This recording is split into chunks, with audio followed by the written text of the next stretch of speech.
Basée à Paris, Riposte Internationale est une ONG de défense des droits de l'homme.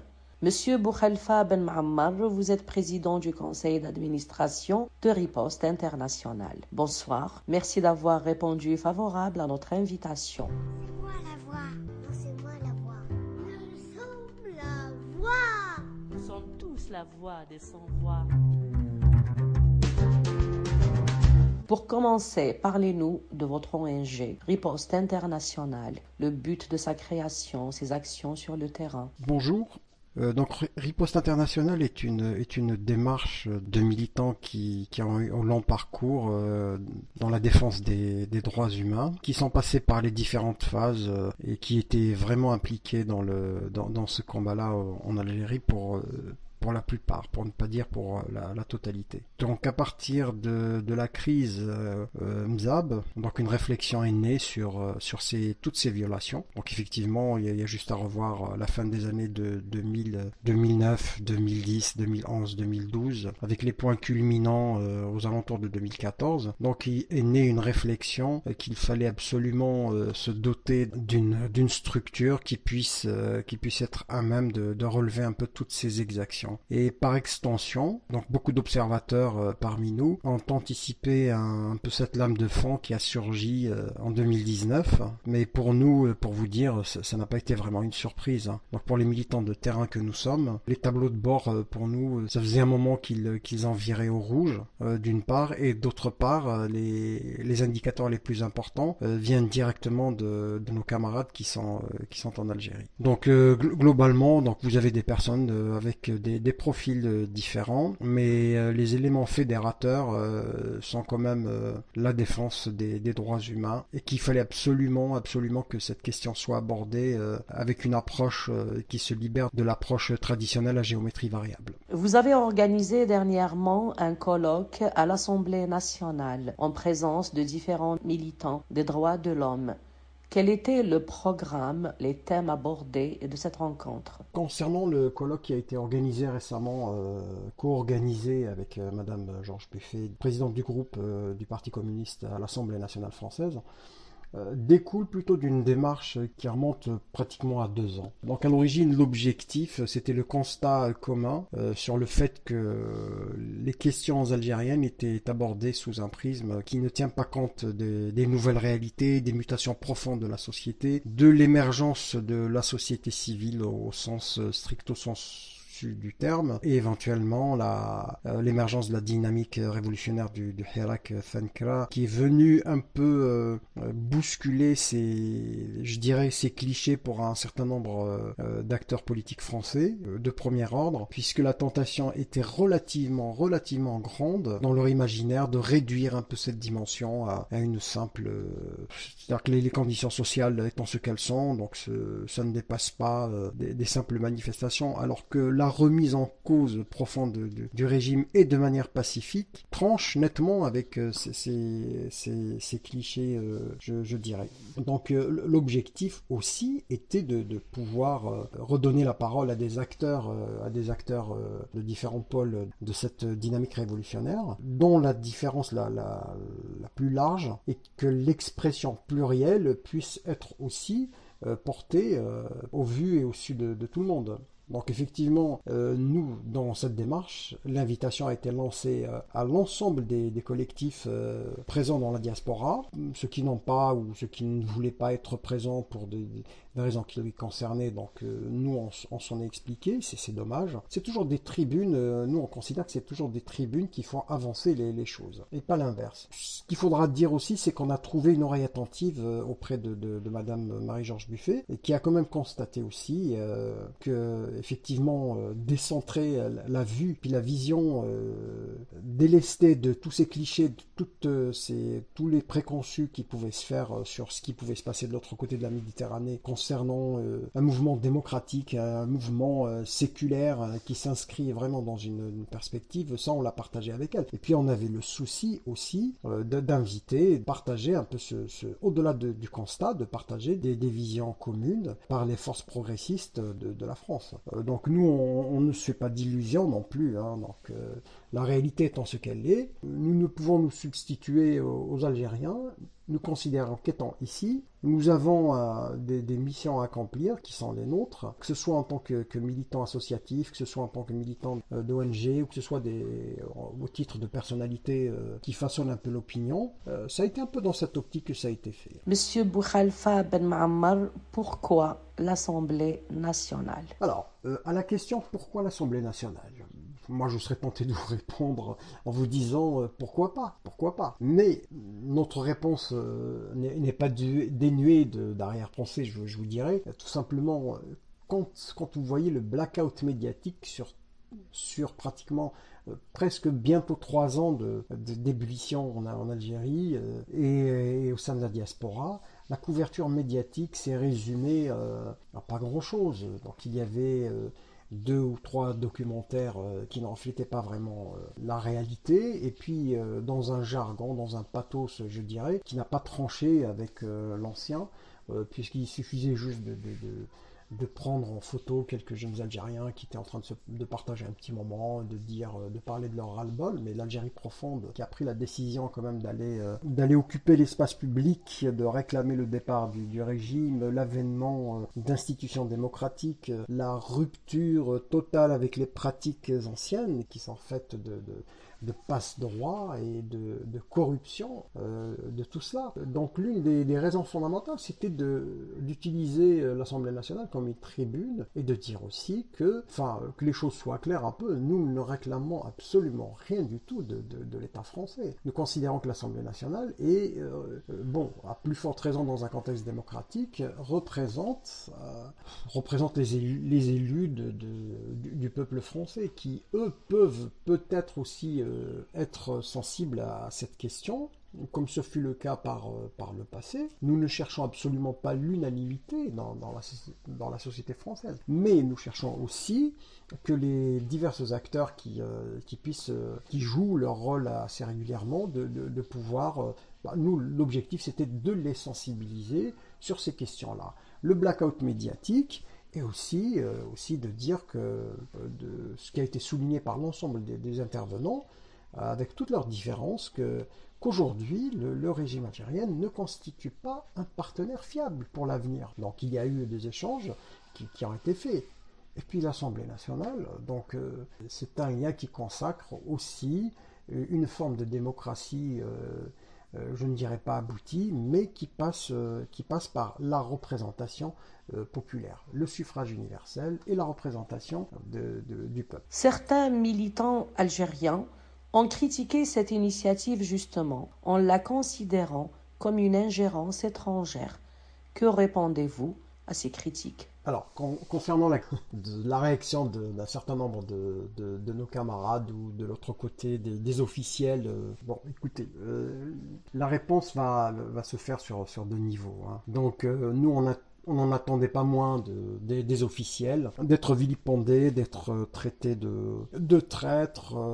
Voilà, ça c'est une réaction que nous considérons tout à fait normale et prévisible de la part d'un régime qui est contesté et contestable dans le fond et dans la forme. Bon, maintenant, la réaction d'un certain nombre de nos camarades qui nous ont appelés, qui nous ont traités de traîtres, voilà.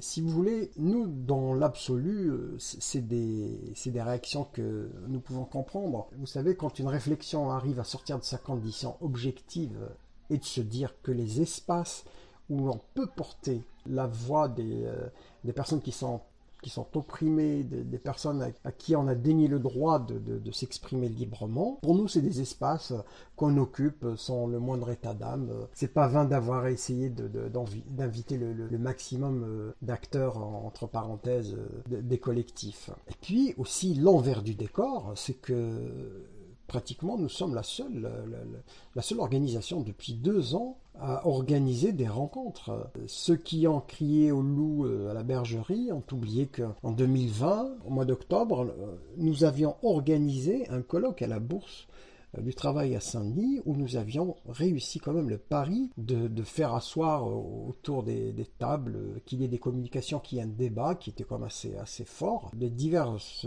organisations de la diaspora qui sont pleinement engagées dans le FIRAC, avec leurs contradictions, avec leurs oppositions, avec leurs antagonismes. Donc on a refait pareil cette année, courant fin août. Donc si vous voulez, nous sommes des habitués. Nous considérons qu'il y a une expérience à capitaliser en termes d'organisation de cadre, d'échange et de débat et d'ouverture en tenant compte de la conjoncture actuelle. Voilà, donc notre motivation première, elle est là. Nous n'avons rien négocié, ni des strapontins, ni des avantages de quelque nature qu'ils soient, sauf celle de porter la voix des citoyennes et des citoyens algériens qui sont opprimés. Ces gens-là oublient l'essentiel et ils passent à côté de l'essentiel. L'essentiel, c'est qu'on est quand même en face d'un pouvoir autoritaire, un pouvoir qui ne veut rien céder sur quoi que ce soit.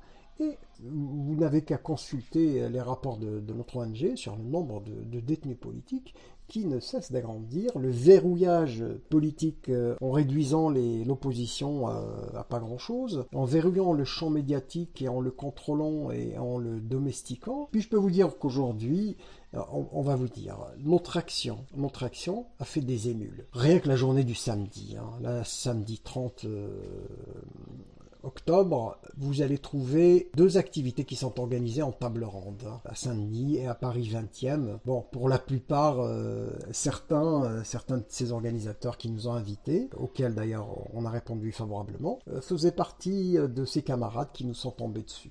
Voilà. Comment qualifierez-vous la situation des droits de l'homme sous l'ère Tebboune? Alors, juste pour vous dire que la situation des droits de l'homme en Algérie, qu'elle soit sous Tebboune ou sous Bouteflika ou sous les autres régimes, enfin sous les autres législatures, c'est vrai qu'elle diffère un peu et que depuis le soulèvement de février 2019, nous avons affaire quand même à un régime qui s'est arc-bouté dans une fin de non-recevoir et qui s'exprime par une répression féroce, par de l'arbitraire qui a été érigé en règle. Donc l'arbitraire, que ce soit dans les arrestations, dans le montage des dossiers au niveau des tribunaux, que ce soit même dans la façon et la manière de faire passer ces délibérations qui n'existent pratiquement pas, puisque les verdicts sont rendus par téléphone.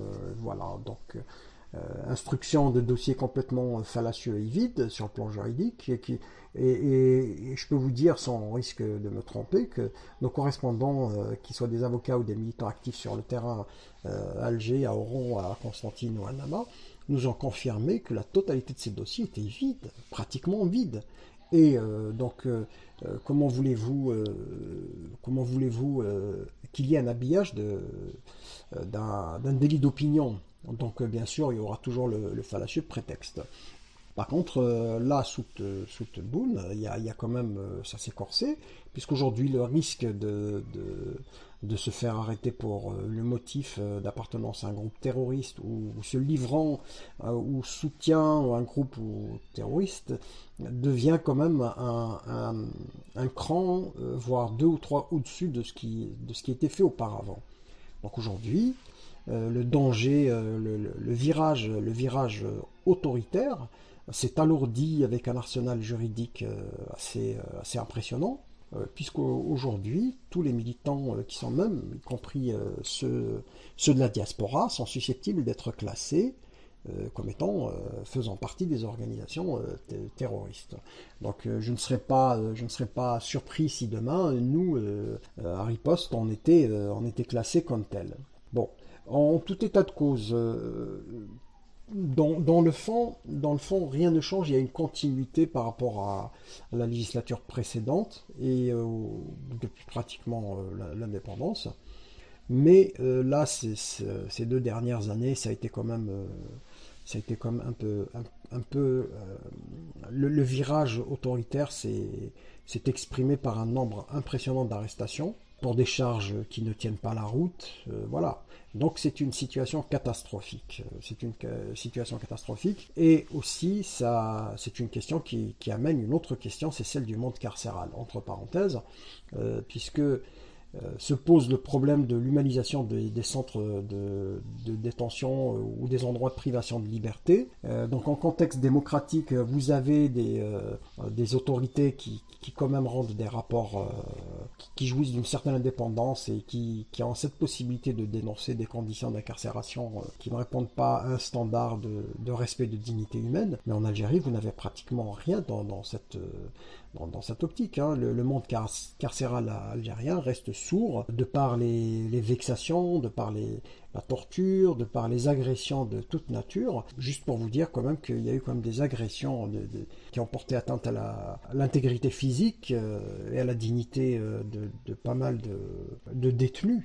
Le cas de Walid qui a quand même témoigné publiquement en reconnaissant, et puis dans une société comme l'Algérie, en disant qu'il a fait l'objet quand même il a été quand même victime de viol durant son incarcération. Donc pour vous dire que rien n'a changé, mais au contraire ça s'est empiré. Et puis il y a quand même une détresse et une catastrophe humaine. Pour finir, quels sont les projets de l'ONG Riposte Internationale pour dénoncer les atteintes aux droits de l'homme? Vous savez, c'est vrai que nous fonctionnons avec un prévisionnel sur des activités qui sont prévues un peu à l'avance, mais notre capacité à nous adapter éventuellement à l'évolution de la situation de l'autre côté de la Méditerranée fait que nous sommes pratiquement toujours en veille, et puis on s'oblige à avoir cette approche de veille qui consiste quand même à anticiper un peu les évolutions probables de la situation.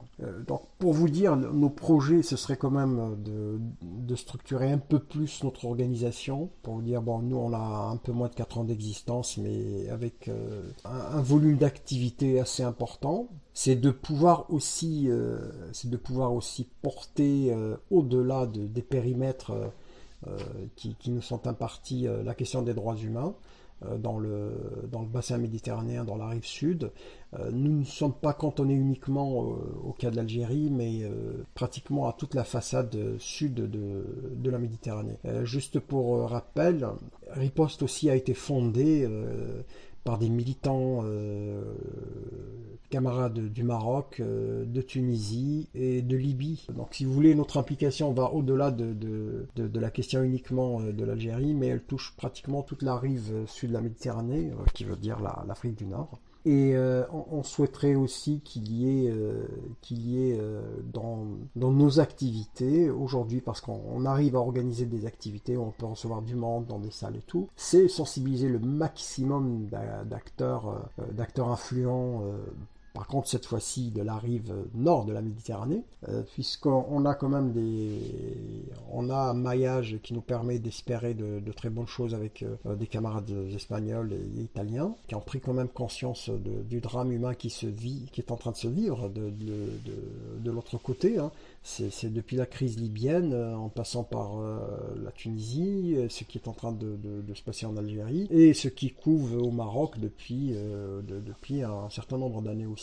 Donc notre projet quand même initialement était quand même de travailler un peu sur ces questions, et je pense que la possibilité d'inscrire un certain nombre d'activités de sensibilisation à travers de grandes conférences à l'échelle nord-africaine cette fois-ci, avec énormément d'acteurs, de pouvoir être un cadre, un réceptacle pour lancer des réflexions sur ces thématiques-là, puisque, il faut le dire, le combat en faveur des droits humains est un combat qui ne passe pas de mode.